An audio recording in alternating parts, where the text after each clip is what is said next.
'Cause even when I'm low, He restores my soul. Alright guys, we got a high temp. Let me kill some of these compressors real quick. Okay, we got a high temp on this circuit right here. This is our bakery freezer.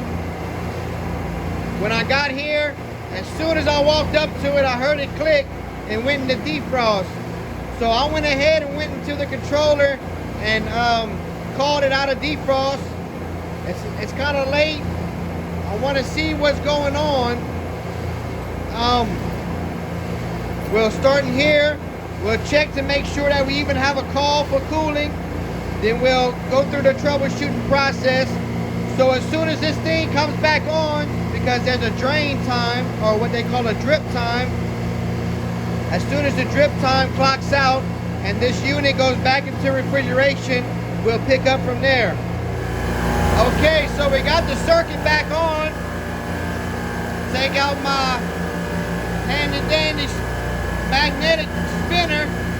This works better than the Defrost app, I'm gonna tell you that right now. Okay, so our solenoids are energized. Yeah, both of them are energized. So what I want to do now is make sure that our fan contactor is pulled in. So let's go over here.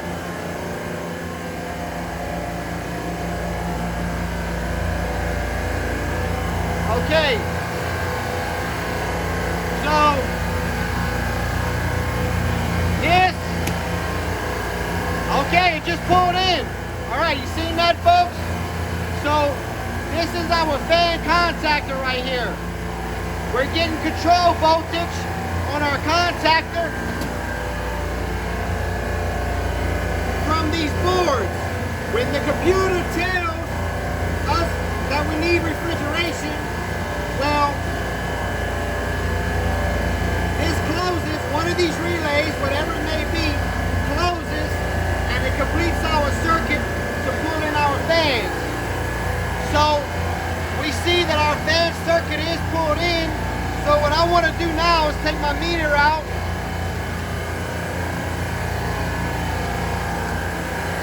And we'll go ahead and set it to volts. Excuse me. We'll go ahead and set it to volts, AC, and see what type of voltage we have on it.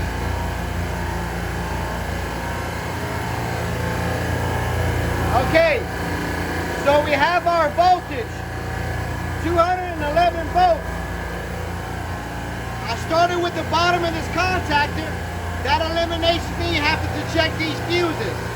So I know that I have the voltage here, so that tells me that my fuse is good. All right, so we'll go ahead, change our meter to amps, and see if we're drawing any amps. Okay, we're drawing 4.5 amps on that leg. 4.5 amps on that leg. Well, if you give me a minute, I'll check the data tag and see what we're supposed to be drawing as far as amp draw goes. And I'll get back with you. Oh, well, look, right here. Apparently it's saying 2.6 and 2.5, but I don't know if I believe that. That's an old number. I doubt that is correct.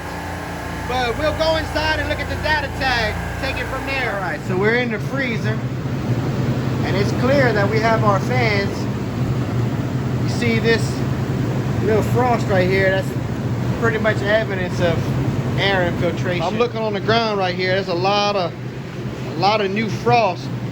That's definitely, I'm not gonna accuse anybody of keeping the door open, but the door is being open. You know what I mean? So what we're gonna do is we're gonna get up here and we're gonna check behind the cars, make sure they're not froze up. We're gonna just kind of run through our procedure. In this case, I wanted to check my electrical function first before I went ahead and started checking pressures and all that.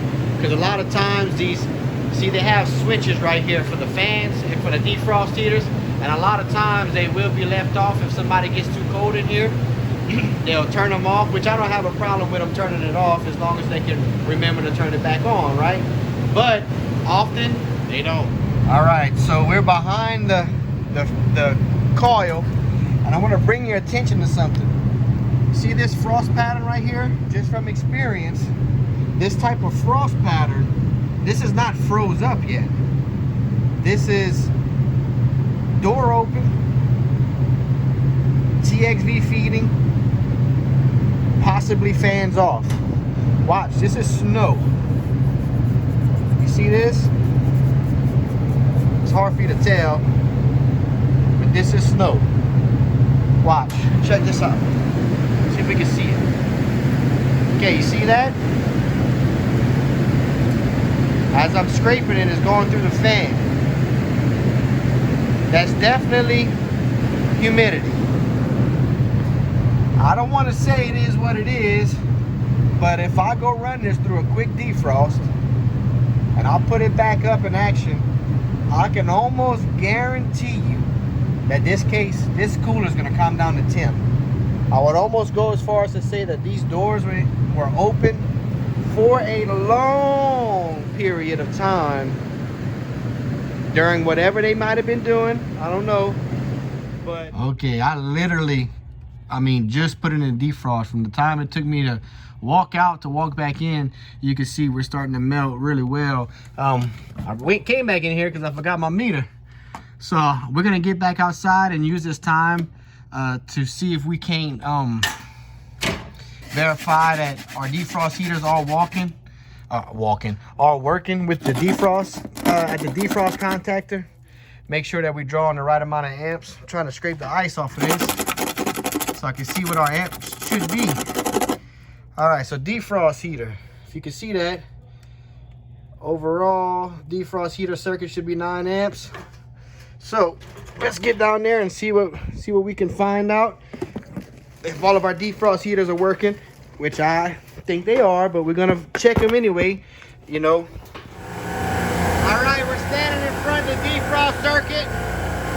So on our data tag, we showed that should be drawing 9 amps per evaporator. That's the whole entire heater circuit. Let me turn off some of these compressors.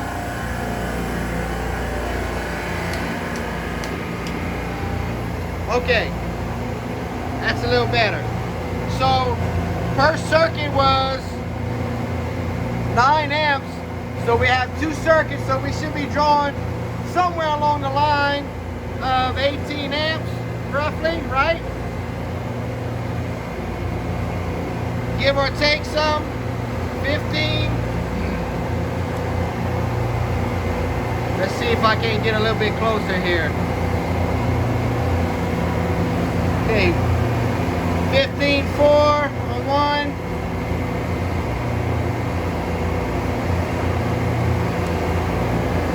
15.4 on another.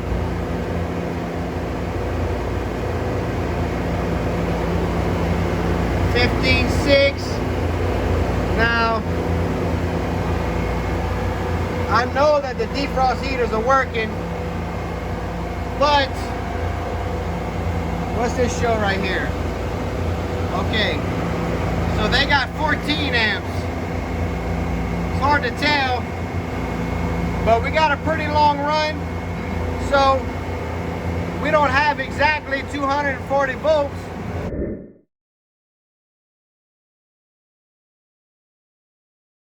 We only have 210 volts, so we're allotted a little bit of leeway, but I'm 100% certain that these defrost heaters are working.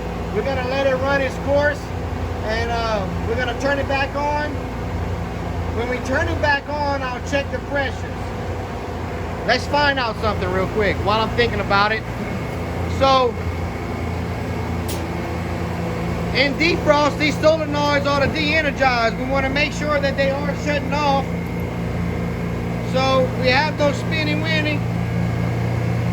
So apparently these solenoids have de-energized, Well, that doesn't necessarily mean that they've shut, they've just de-energized.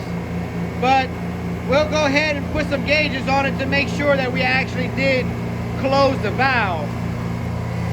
So when this energizes, and there's a, let's see if I can get right here. There's a pin in here, or a valve that opens and closes. Sometimes they can get stuck. And a lot of times, this right here, this manual stem is driven in. When that manual stem is driven in, this solenoid is useless. So we're gonna check the pressure, because just because this solenoid is de-energized doesn't mean that this thing has let loose and has closed. So we might still be feeding refrigerant to the coil. Nonetheless, we're gonna check it. I don't feel like it. I personally feel like it's closed, but we're gonna put some gauges on it for the sake of the video. All right, we got our blue hose connected to our suction line. Got our red hose connected to our liquid line. Now, automatically I can tell that these valves are shutting, because my suction side is already building pressure. It's probably going to balance out about right there. Sometimes it can kind of vary, especially whenever you're dealing with like pressure limiting valves and expansion valves and stuff. But anyway, if this would not be closing, then this would be at rack pressure,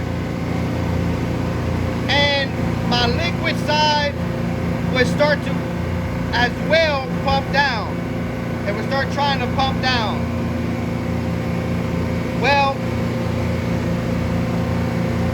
the pressure is lower because the flow is stopped. So we lost a little bit of pressure as it starts to equalize, but I know for a fact that these are shutting. If they wouldn't be shutting, you would see the exact same pressures as you would while it was running. I mean, it wouldn't do anything. But remember, we talked about these EPRs in the past. This EPR right here, evaporator pressure regulator, this nut, as you drive it in and out, regulates the pressure on the side that's going, or well, in this case, coming back from the evaporator. Anything below this valve, right here and down, is rack pressure. That's gonna maintain the pressure at whatever this rack is set for. So suppose we want this line set and this line set to be two different temperatures. Well, we can set this evaporator pressure regulator to a certain pound, and we can set this one to a different number of pounds. And because pressure and temperature have a perfect relationship, whatever one's set higher is going to run a higher temp. Whatever one's set lower is going to run a lower temp. That way we can have multiple things running on one rack at different temperatures. But this valve will only work with the back pressure. This is an external pilot line. This is the way these valves work. Some valves don't need external pressure to work, but in this case, this one does.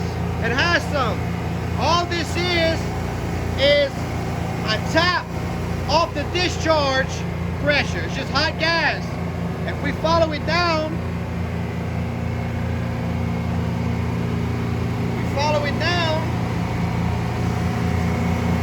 it goes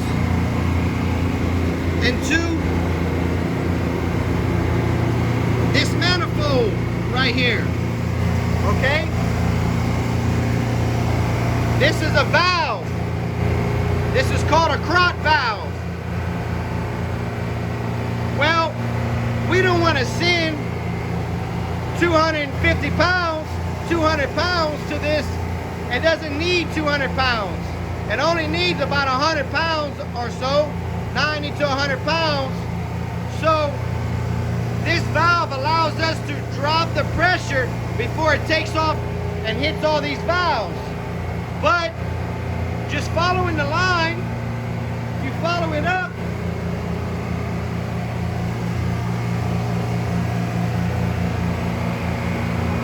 and we come around right here, we see it comes up and through, and it comes down. That's a shut-off valve. Care to imagine what would happen if you shut that valve off? Well, if you shut that valve off, then every single pilot valve right here would be shut off. And if you remember what we spoke about,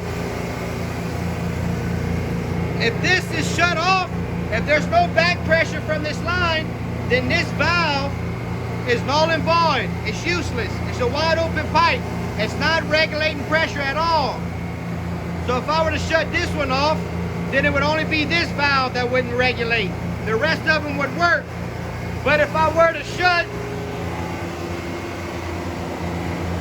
this one off, then I would kill hot gas to every one of them because I'm killing the hot gas manifold, right? It goes down, takes off. Okay. But look, we follow it. Look where it comes off of. Right off the top of our separator.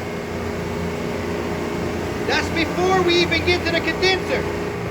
That's right off the discharge of our compressor. So all of our discharge comes through. Discharge gas hits the separator, goes out, and before it hits the condenser, we grab a little bit of that gas and use it to our advantage. And we pipe that gas over, and we drop the pressure to about 100 pounds, and that's what gives us our back pressure for this valve to work. If that makes sense. So let's see something.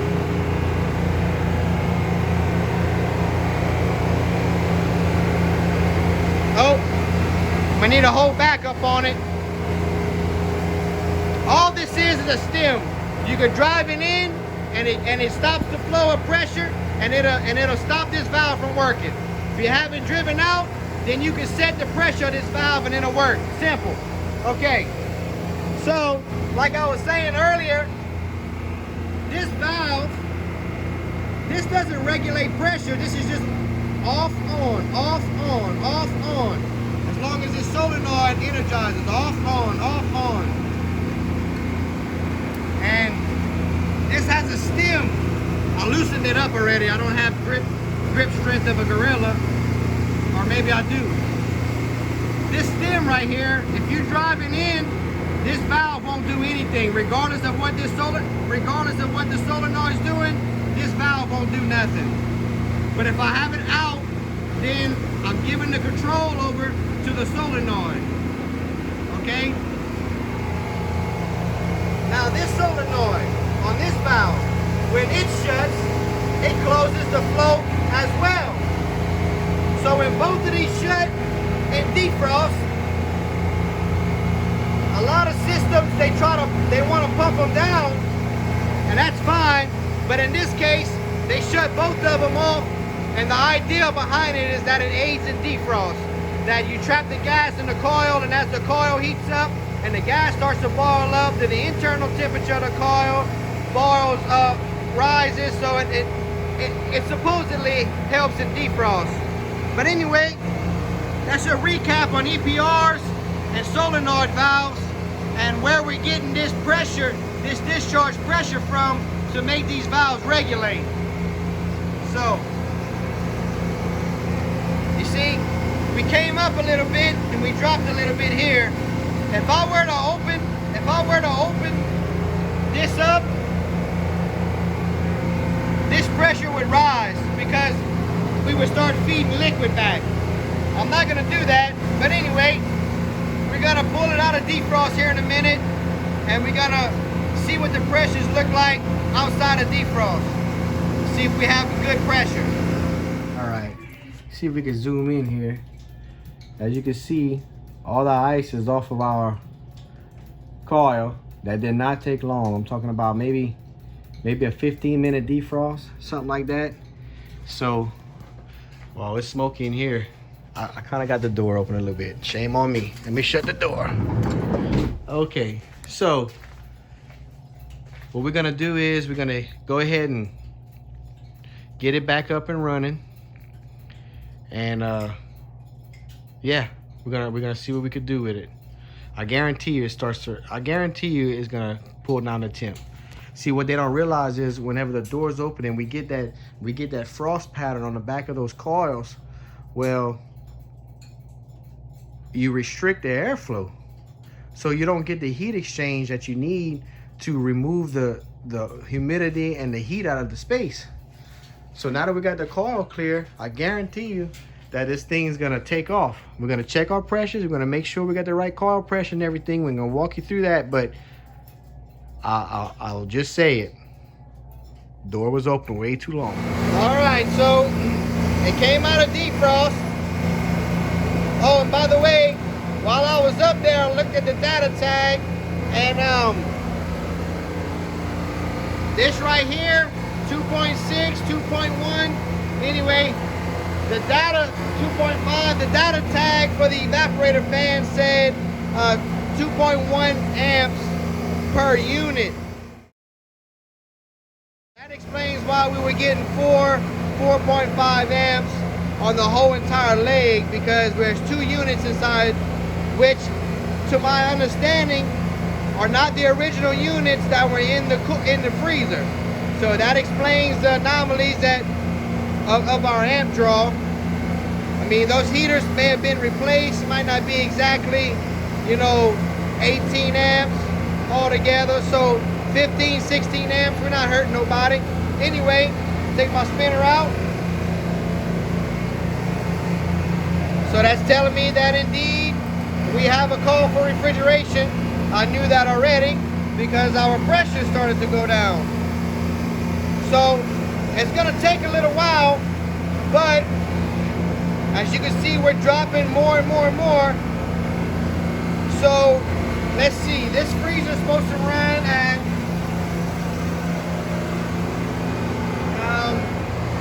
so let's go home. Alright, circuits, freezer's high temp because it just came out of defrost. Our set point is -2. Okay, so sticking with a 8-degree TV, we need at least a -10-degree coil, roughly. So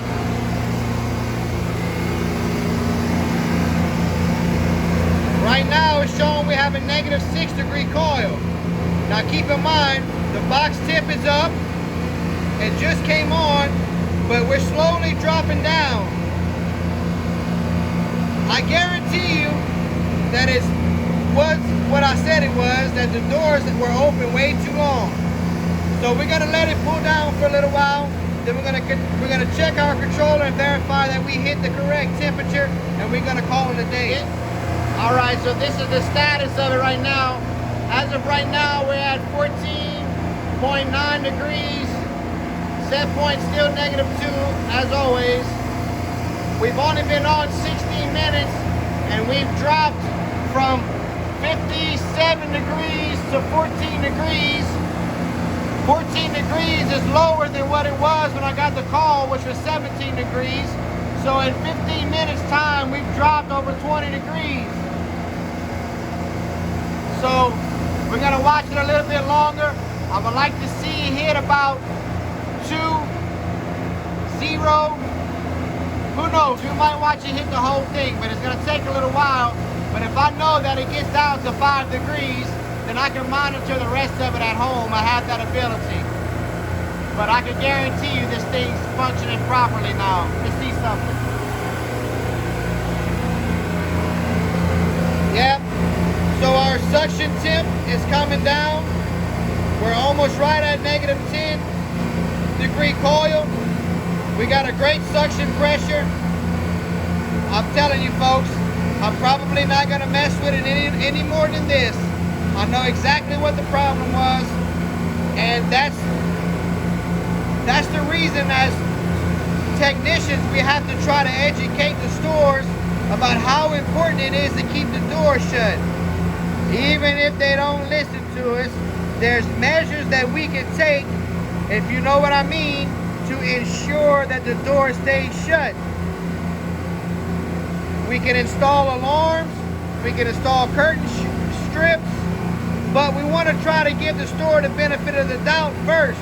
We want to be diplomatic as possible before we have to resort to putting door alarms on the doors. But anyway, folks, I'm not going to mess with this no longer. I'm going to say this is a win. Go in peace. Praise the Lord Jesus.